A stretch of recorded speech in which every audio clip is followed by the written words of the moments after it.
starting?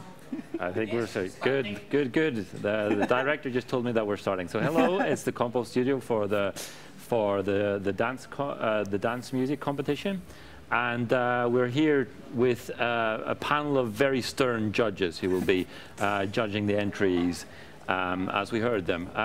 My name is Christopher Sedok Lawson.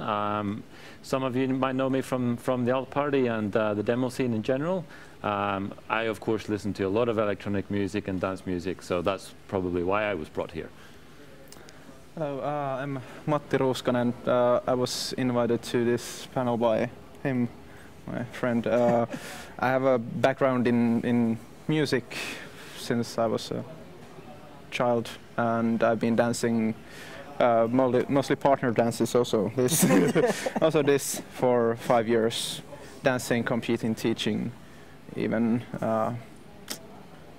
play violin and so on. Did any of the entries make you want to dance? Well, I've been to a few raves during my studies. During my studies, I'm not a huge fan of this kind of dancing music. I'm more into salsa and swing music, boogie woogie such. But there were some that I could imagine dancing very well in a club. Hello, I'm Jonas Mäkinen, Jonas D6 everywhere. I'm also working with Alternative Party quite a lot. And well, I'm a composer, pianist, musician, all-around musician, and been here in the compostudios quite a few times actually. Cool. It's always a nice thing to be able to give some critique for, let's say, musical achievements, although this time mostly judging if people are even able to dance, something like that. Cool.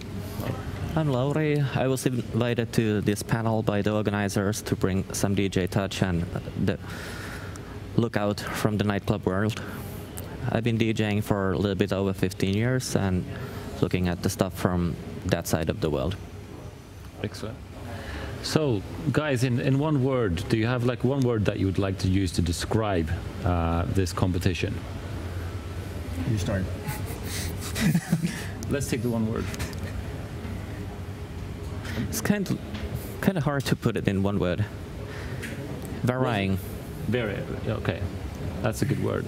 I think I would agree with that. I would run with that because we were discussing, like, while we were listening to this, like how much of the music is actually danceable and how much isn't.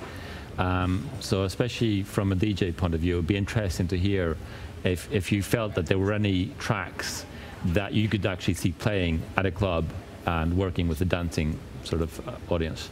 There were like 2 or 3 tracks I would be able to play at a club or at a dance party. Quite a few of them were almost, I might play them in the after party for like chill out, but not to the dance floor. Yeah. Quite a few were like floor killers.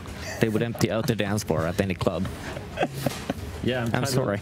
I'm trying to look at my notes. There was one in particular where it was very much like a lounge track, so that you could imagine maybe having a few cocktails, but certainly not getting up to dance to it.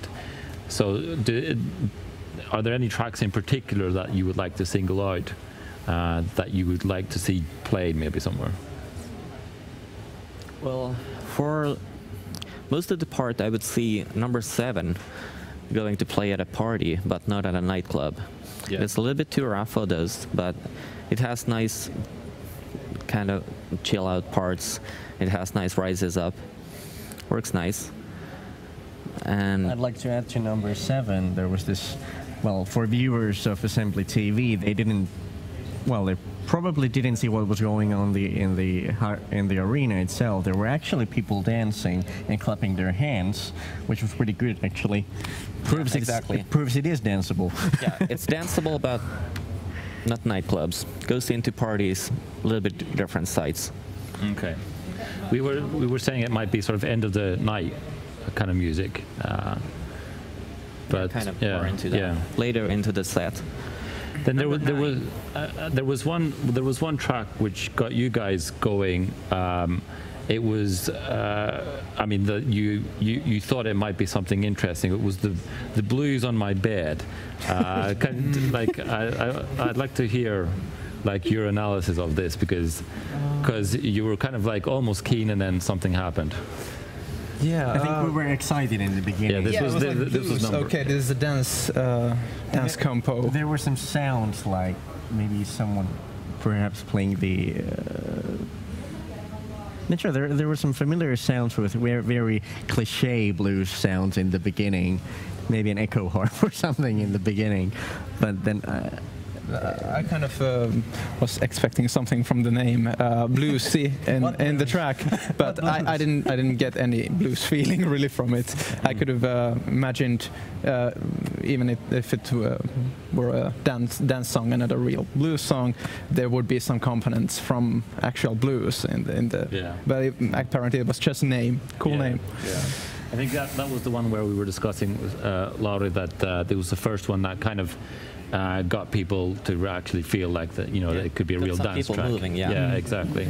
But wasn't the floor was deserted before that? Yeah, pretty much. People started to dance with track 4. Yeah, they started raving. Which is robotics. Oh yeah. but I think track 5 was like really the first sort of danceable thing. I want to ping your guys your thoughts on track number 6, which is something. Difficult to pronounce, Schrottflinte Party. I want to get your thoughts on this before I reveal my own. Dubstep. Yeah, I have one word. Okay. Dubstep. Okay, what I do want to point out is that it had dubstep effects, but it wasn't a dubstep song. So it was sort of like, okay, this is interesting, but it was sort of like for the effects. It didn't really bring out. Why do you think it's not a dubstep? It doesn't have the dubstep rhythm in the background, the trial beat. And the effects only came along after some time, so it was somehow promising, but it didn't use it enough, I would say. Okay. Lauri, do you have any thoughts on that? I would say the soundscape was pretty tasteful. It wasn't crammed too full of stuff. It wasn't so cluttered as some of those. But for a dance hit, I would say it was a little bit too chilled out. Okay. Something nice to play in the beginning of the evening when people are starting to arrive, getting their drinks on. But I'd say that there's chance for this piece to groove a bit more. In the beginning, it was like, yeah, it didn't really advance like I was hoping it would, but it needs a little touch. Yeah. Well, I mean, so this track for me personally was the first one to really get my feet tapping. So that's always a good sign. If your feet are tapping, okay, something is going on. That's a very good thing. So I actually liked it. It was, as you mentioned, the atmosphere was nice. It was not too crowded. Which was the track? There was one track in particular that just got like too overcrowded with stuff. Number 1 at least. Yeah. It was way too full. Let's talk about that in a bit. Because that's an interesting one as well. But it was, it felt crafted. It felt good. But then before we go on to track number 1, because that was maybe the odd one out, I'd like to because also. Of chip tune. Sorry. Because of chip tune. Yeah. Well, it was a chip tune thing. I'd like to discuss still track number 10 because we're continuing a bit on the dubstep theme. There was slight vibes of dubstep, and so this was Music Box. And this was, for me, the most frustrating track of the bunch because it took forever to get going. And then when it started to get going, it was like, yeah, this is cool. And then it just ended. I was like, what? It's like if you would play it on a dance floor, it's like, okay, this is a chill out beginning. Okay, it's just going on. Then there's just a really short piece of danceable music, and then just like really short outro. But it's just long intro, outro, and not much danceable in the end. Yeah. I mean, for the danceable part, I was tapping my feet, and then I was like, "Hey, this sounds good." I was writing comments like, "Oh, okay, this is interesting, nice vibe," and then what happened? Like it just ended. But many pieces were actually on the border if this is danceable or not. And if you're changing tempo, if you have a 1 minute long intro, that's not gonna happen. People are not gonna dance if it's like that. Yeah. So it's just People are gonna get bored. and waiting when is it starting. Yeah, there were a couple of tracks which were actually that they had something going, and then it sort of dropped, and then they kind of changed the whole track, and that's a bit tricky as well. It might work if it's done cleverly and in a very short time, but maybe too much dynamics or rhythm jugglery for dance music. Let's go to track number 1. The chip tune. So I thought we had the wrong compo had started. Any thoughts on that? It was good enough to be in listening. Yeah. And probably some other pieces too were a little bit like not knowing if they wanted to be in listening music or dance music, but this was one of them. I think it was nice for listening, but I don't know if it's danceable. I saw the sound stage, it was way too cluttered, and at some point it felt like, okay, who switched the songs? Like something happened in there. You ran into a wall and it went the other direction. The song was nice, but I don't know about the classification of it. And it sounded almost like okay, I have 2 songs, like one longer and then I have one shorter, and I'll just put this as some kind of intermission part here. I don't know. I honestly thought that it's 2 different songs, but when I look at the screen, okay, it's the same song. Well, I think it's interesting that, I mean, this was, if I remember correctly, it was a tune made with a tracker, a PC tracker, but then it was actually using chip samples. So it actually wasn't a chip tune, it just happened to use chip samples, which is quite a curious sort of solution to do. Now, this is another interesting topic. I mean, you touched on it a bit. The way that we have now with Assembly, there's like there's the listening music and then the dance music competition. Which is still a new category, but yeah. Does this make any sense whatsoever, having these 2 different categories? Since it seems to be that some are not quite sure where to enter there. If I've understood correctly, the founding reason for having these 2 categories is that we simply had too many music entries. Yeah, so my joke while we were listening was that there were so many good entries at the music competitions before that we had to split it into 2 different competitions. This time I felt like we didn't have enough good music entries to split it into 2, but maybe it's because listening and dance perhaps aren't the best categories we could use, but... This was a slightly sarcastic comment, by the way. I don't think we've ever had too many good entries in the music competitions. But any other thoughts on that? Sort of does it make sense to have the 2 different competitions set up? I would say so. I would say so because I know that people will respond to different types of music very differently. So if you just have one music and there's some piece which is more ambient, some that is more dancing, and some where there is huge orchestration or singing, or maybe perhaps it's humorous.